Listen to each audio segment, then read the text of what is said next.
Dear viewers, আমরা মুরগির postmortem করার পরে মুরগির ইয়ার স্যাক বা বায়ুথেলি দেখে কিভাবে আমরা নির্ণয় করব এটি ইকোলাই নাকি মাইকোপ্লাজমা জীবাণু দ্বারা আক্রান্ত।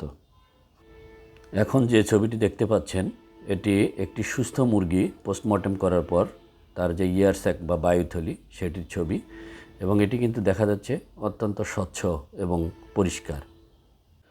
এখন যে মুরগির যে ইয়ার স্যাকের ছবিটি বা বায়ুথলির ছবিটি দেখতে পাচ্ছেন এটি ইকোলাই জীবাণু দ্বারা আক্রান্ত একটি মুরগির ইয়ার স্যাক বা বায়ুথলি। এটি কিন্তু ঝাপসা হয়ে গেছে, ক্লাউডি বা ঘোলাটে হয়ে গেছে, এবং এখানে কিন্তু ফেনাযুক্ত পদার্থ যুক্ত আছে। এটি দেখে আমরা বুঝব যে এটি ইকোলাই জীবাণু দ্বারা আক্রান্ত।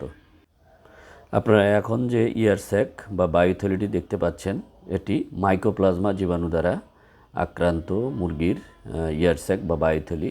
এটিও কিন্তু দেখতে ঝাপসা হয়ে গেছে, এবং এখানে যেটা পার্থক্য করার বিষয় সেটা হচ্ছে এখানে কিন্তু ব্লাড ভেসেলগুলো মানে ফুলে আছে বা প্রমিনেন্ট বা স্পষ্ট দেখা যাচ্ছে।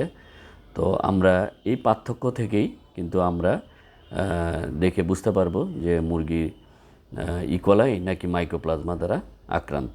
সুতরাং এ ধরনের ছোট ছোট টিপস পেতে আমাদের সাথে যুক্ত থাকুন। ধন্যবাদ।